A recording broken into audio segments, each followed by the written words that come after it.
Now let's discuss about the volume of revolution in the integration chapter. That is very important, that how do you find the volume of a solid that is rotated through 360-degree about the y-axis and the x-axis. So let's look at the example first and the concept related to the volume of revolution and the integration. So let's say that we have been given the limits from a to b. The upper limit is b and the lower limit is a. So you have to integrate the volume, you have to find the volume from a to b, and the function is given.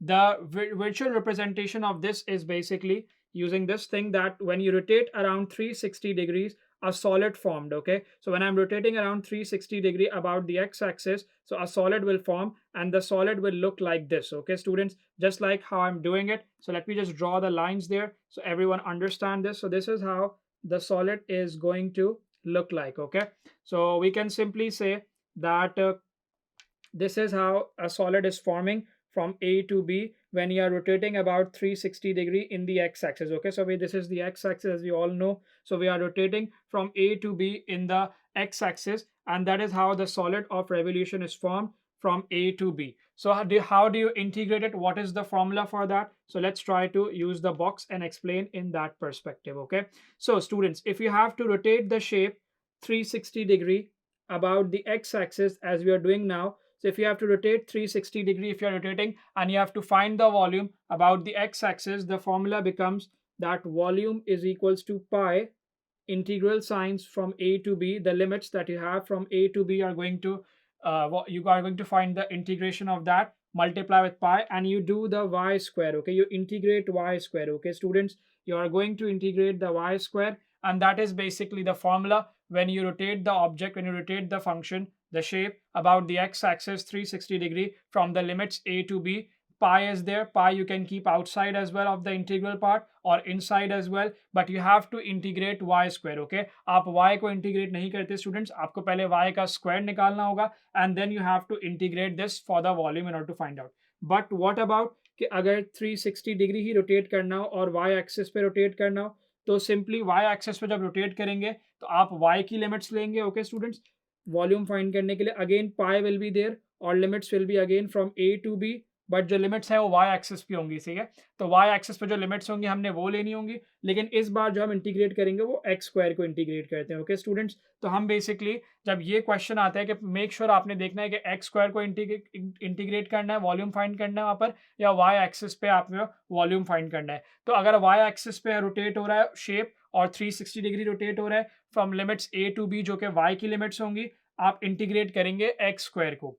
But in the other case vice versa, अगर आप x access पर rotate कर रहे हैं 360 degree तो आप x की limits लेंगे लेकिन इंटीग्रेट करेंगे वाई स्क्वायर को multiply pi later on. Okay, so let's look at an example.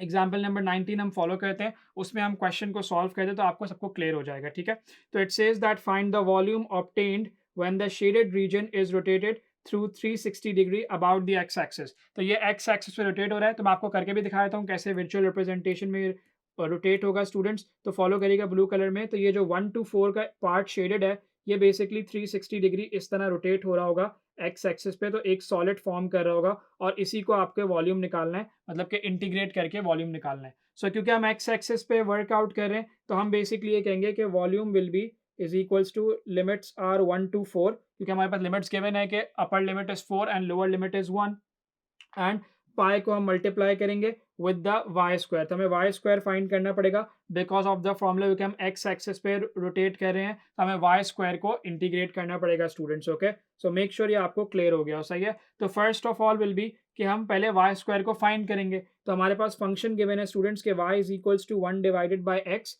तो जो इसको हमें स्क्वायर करना पड़ेगा, तो y square is equals to 1 square divided by x square. The final answer will come out as 1 divided by x square. ठीक है जी, अब हम इसको इंटीग्रेट करना स्टार्ट कर देंगे. तो volume is equals to integral limits, पहले पाई मल्टीप्लाई करते हैं, pi into 1 to 4 limit. Okay, pi हम बाहर ले गए आउटसाइड क्योंकि हमने मल्टीप्लाई करना है 1 to 4 limit, and y square will be 1 divided by x square students into d x. Okay, तो इसको पहले सिंप्लीफाई कर लेते हैं. जब हम सिंप्लीफाई करेंगे स्टूडेंट्स तो हमें पता है कि क्या हो जाएगा. It will be volume is equals to pi integral limits 1 to 4 और एक्स पावर जो है -2 आ जाएगा बिकॉज ऑफ इंडाइसिस रूल के न्यूमरेटर में आ जाएगा. तो x power -2 into d x हो गया. अब आप इसको इंटीग्रेट कर लें. सिंपल इंटीग्रेशन जो हमने डिस्कस किया हुआ है कि पावर में हम 1 ऐड कर देते हैं तो -2 + 1 पावर में 1 ऐड हो गया और divide by that power as well. ठीक है जी, तो हमारे पास जो है वो हम लिमिट्स पुट कर देंगे फ्रॉम 1 to 4 और लेटर ऑन लास्ट स्टेप में हम पाई से मल्टीप्लाई भी कर देंगे स्टूडेंट्स। ठीक है जी, तो the volume will B come out that x power -1 divide by -1, तो इसको हम सिंप्लीफाई करके लिख सकते हैं कि -1 ओवर x। ओके, क्योंकि x पावर -1 है तो उसका हम डिनोमिनेटर में ले आते हैं ताकि पॉजिटिव हो जाए, तो -1 डिवाइडेड बाय x, ये हमारा फाइनल फंक्शन आ गया, सिंप्लीफाइड फंक्शन, और हम इसमें हम लिमिट्स पुट कर देंगे 4 to 1 की। ठीक है जी, तो when I put in the limits on that it will be -1 divided by 4 minus bracket -1 divided by 1. So I'm going to get the volume as, let's use the calculator here. So -1 upon 4 and plus 1. Okay, so I'm going to get 3 over 4, and make sure not forget to multiply the pi. You can leave the answer. Most of the past paper questions say that you have to leave the answer in the pi form, so that's why I'm leaving the answer in the pi form. But if you want to multiply and get it in the decimal form as well, you are allowed to do. It's not a problem. Okay, students, so that's how you find the volume of the revolution by around the x-axis, rotating around 360 degree about the x-axis. So make sure the only thing that you need to understand is that you have to integrate y square. आपको y का square करना होगा if it is rotating about the x-axis. Okay, students.